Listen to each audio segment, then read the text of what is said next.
Assalamu alaikum friends. I welcome you in this session. In this session, we are going to learn that how the adjusting entries are passed, how the adjusting entries are posted. So before moving towards the lecture, और आप मैं ये कहना चाहूँगा कि अगर आप इस चैनल पे नए हैं तो please like, subscribe and press the bell icon so the videos as uploaded you may get the notification. चलें जी, आज पर हम फॉर्मली लेक्चर स्टार्ट करते हैं। तो जैसा कि हम अब पहले सीख चुके हैं कि एडजस्टिंग एंट्रीज जो होती हैं वो at the end of trial balance, यानी जब ट्रायल बैलेंस बन जाता है तो उसके बाद हमें कुछ ऐसी इंफॉर्मेशंस जो है ना वो मिलती हैं जो कि एडजस्टेबल होती हैं, ताकि हम रेवेन्यू और एक्सपेंसेस को सही तरीके से रिकग्नाइज करें और for the period in which they have been earned और इंकर्ड। तो अब ये आप देख रहे हैं कि ट्रायल बैलेंस जो हम ऑलरेडी सीख चुके हैं कि how to prepare the trial balance, और हमने देखा कि ये हमारे पास डिफरेंट अकाउंट्स हैं जिन अकाउंट्स को हमने लेजर से क्लासिफाई करने के बाद ट्रायल बैलेंस में पोस्ट किया है, और उनके एंड बैलेंसेस हमने नॉर्मल बैलेंसेस जो हैं वो डेबिट्स और क्रेडिट एज लाइकवाइज अकाउंट्स में हमने पोस्ट कर दिए। अब here we have the following additional information. The first information is stated that the rent on hand $1,500. तो अब हमने ये देखना है कि रेंट जो है वो हमारे पास $1,500 एट हैंड है। तो बिफोर प्रोसेसिंग दिस इंफॉर्मेशन हमें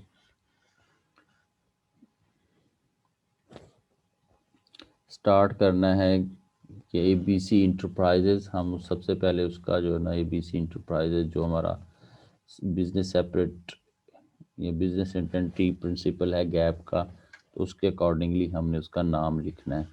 उसके बाद हमने adjusting entries, what we are going to do, what we are going to perform, what we are going to prepare, तो हमने वो मेंशन करना है यहाँ पे। तो हम एडजस्टिंग एंट्रीज करने जा रहे हैं तो हमने ये लिखा, और उसके बाद टाइम पीरियड मेंशन करना है, जो कि हमारी अजम्पशन है टाइम पीरियड प्रिंसिपल, जो कि ये कहता है कि हमने अपने अकाउंटिंग पीरियड्स को छोटे छोटे आर्टिफिशियल टाइम पीरियड्स में डिवाइड किया होता है economic life of the business को।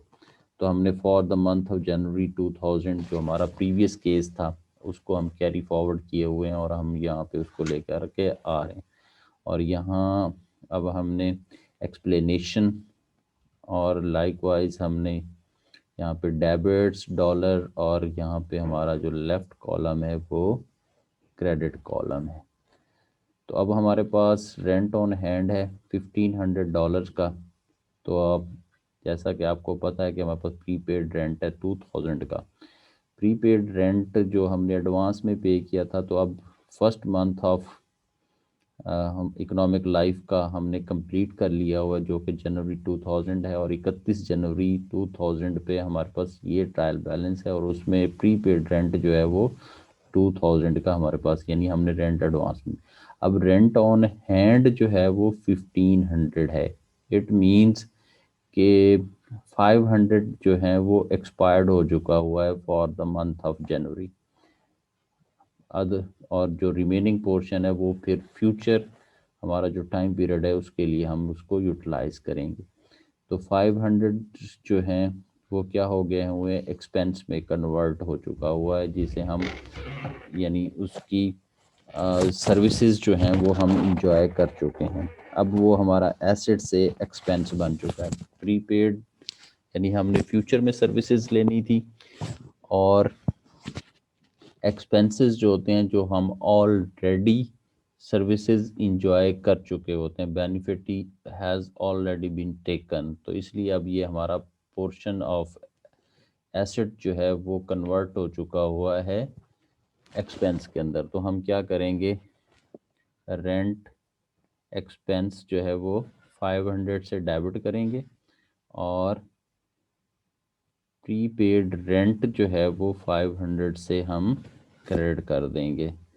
अब इसके बाद हम इसका टी अकाउंट बना लेंगे ताकि हम इनका नॉर्मल बैलेंसेस फाइंड आउट कर सकें। तो सबसे पहले हम प्रीपेड रेंट का बनाते हैं। प्रीपेड रेंट जो था हमारे पास पहले कितना है, 2000 से डेबिट है, और उसके बाद हमारे पास इस ट्रांजैक्शन यानी एडजस्टिंग एंट्री करने के बाद प्रीपेड रेंट जो है वो 500 से क्रेडिट हुआ है, तो वो हमने यहाँ पे शिफ्ट किया, पोस्ट किया टी अकाउंट के अंदर। तो अब इसको फाइंड आउट करेंगे, यानी इसका नॉर्मल बैलेंस। तो नॉर्मल बैलेंस हमारे पास 1500, जो कि हमें ये एडिशनल इन्फॉर्मेशन भी बता रही है कि अब रेंट ऑन हैंड जो है वो 1500 है। और दूसरा जो हमारा अकाउंट है ये रेंट एक्सपेंस जो है, इसको हमने क्या कर देना है, ये 500 से डेबिट हो रहा है तो डेबिट, और इसका फिर अब हम क्या करेंगे, नॉर्मल बैलेंस फाइंड आउट कर लेंगे। तो 500 हमारे पास नॉर्मल बैलेंस है जो कि कैरी फॉरवर्ड होगा हमारे एडजस्टेड ट्रायल बैलेंस के अंदर, जो कि हमारा अगला स्टेप है अकाउंटिंग साइकिल का। तो इस तरह से हमने रेंट ऑन हैंड जो एडिशनल इंफॉर्मेशन हमें थी, जो कि हमारा प्रीपेड रेंट से रिलेटेड इंफॉर्मेशन थी, जो कि 4 मंथ के लिए एडवांस था, तो उसमें से 1 मंथ का रेंट जो है वो अब हमने इंजॉय कर लिया है उसकी सर्विसेज, तो हमने उसको एक्सपेंड में कन्वर्ट कर दिया है।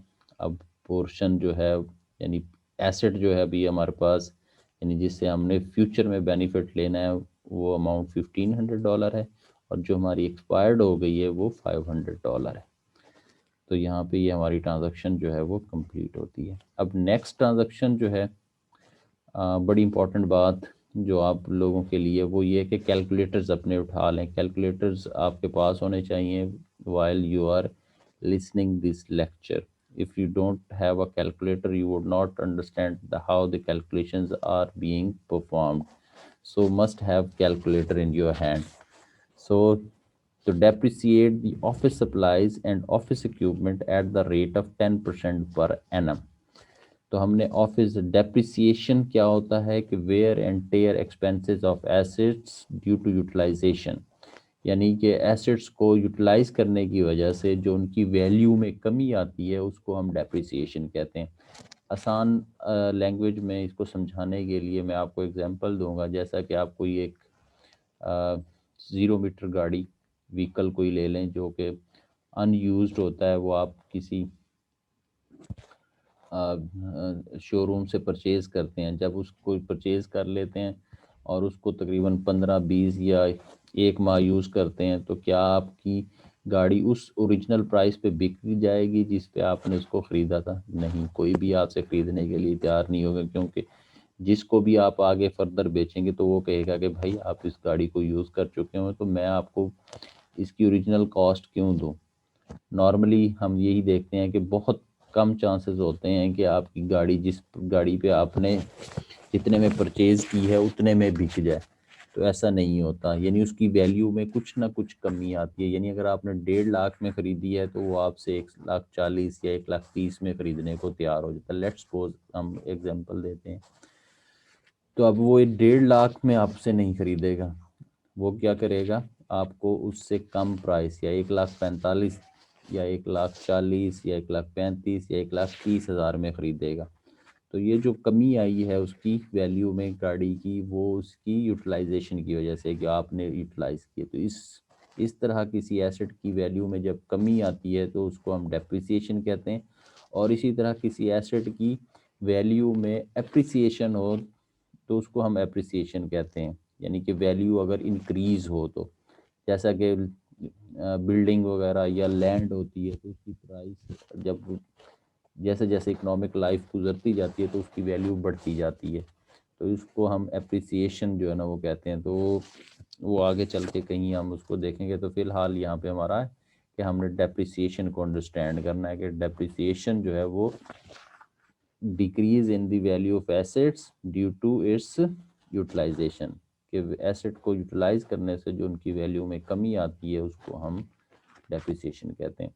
तो अब यहाँ पे उसने कहा है कि ऑफिस सप्लाईज और ऑफिस इक्विपमेंट को जो है आपने 10% पर एनम पे जो है वो डेप्रिसिएट करना है। तो इसके लिए जो है ना डेप्रिसिएशन एक्सपेंस अकाउंट हम डेबिट करते होते हैं और एक कंट्रा एसेट अकाउंट जो है ना ओपन करते हैं, कंट्रा जो है ना अकाउंट, जिसे हम अकोमोलेटेड डेप्रिसिएशन कहते हैं, अकोमोलेटेड डेप्रिसिएशन। तो डेप्रिसिएशन एक्सपेंस डेबिट होगा और अकोमोलेटेड डेप्रिसिएशन जो है वो ऑलवेज क्रेडिट होगा। तो अब यहाँ पे हम ऑफिस सप्लाईज हमारे हैं 1500 के और ऑफिस इक्विपमेंट हैं 3000 के। तो पहले हम ऑफिस इक्विपमेंट का जो है वो डेप्रिसिएशन जो है ना वो कैलकुलेट कर लेते हैं। तो यहाँ पे हम लिखेंगे डेप्रिसिएशन एक्सपेंस ऑफिस इक्विपमेंट।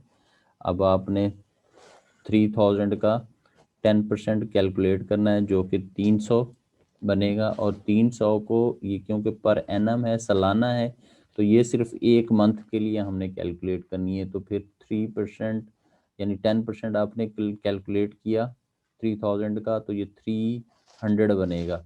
जल्दी से कैलकुलेटर पे कैलकुलेट करें, आप देखें, चेक करें इसको। तो 10% जो है ना वो 300 बनता है, और इसको फिर हम जो है वो 12 पे डिवाइड करेंगे तो पर मंथ जो है हमारे पास निकलेगा 1 मंथ का। तो वो बनता है हमारे पास रुपीज़ और सॉरी $25। तो हमने उसको डेबिट कर दिया। और इसी तरह से हमने accumulated depreciation for office equipment जो है वो $25 से क्रेडिट कर दिया। तो ये डेप्रिसिएशन की जो है ना एंट्री हमने इस तरह से की कि पहले उसका 10% कैलकुलेट किया और फिर उसे 12 पे डिवाइड कर दिया। ठीक हो गया। तो डेप्रिसिएशन की जब भी हमने एंट्री करनी है, हमने उसको depreciation expense for the asset जो है उसे डेबिट करेंगे और कंट्रा अकाउंट ओपन करेंगे एक, जिसे हम अकोमोलेटेड डेप्रिसिएशन कहते हैं for office equipment, like you can see here $25। सो तो यहाँ पे ये ऑफिस इक्विपमेंट की डेप्रिसिएशन की एंट्री कंप्लीट होती है। तो इसी तरह से हमारा जो अगला अकाउंट है ऑफिस सप्लाईज, तो उसके 1500 हैं। अब जब इसका हम क्या करेंगे 10% कैलकुलेट करेंगे तो 150 बनेगा। 150 को अब हम क्या करेंगे 12 पे डिवाइड कर देंगे। पहले 1500 का 10% कैलकुलेट करेंगे जो कि $150 बनता है, और फिर उसे 12 पे डिवाइड करेंगे कि वो हमारा 1 मंथ का जो है ना वो बन जाए। तो 1 मंथ का जो है ना जब उसे डिवाइड करते हैं तो ये $12.5 बनता है।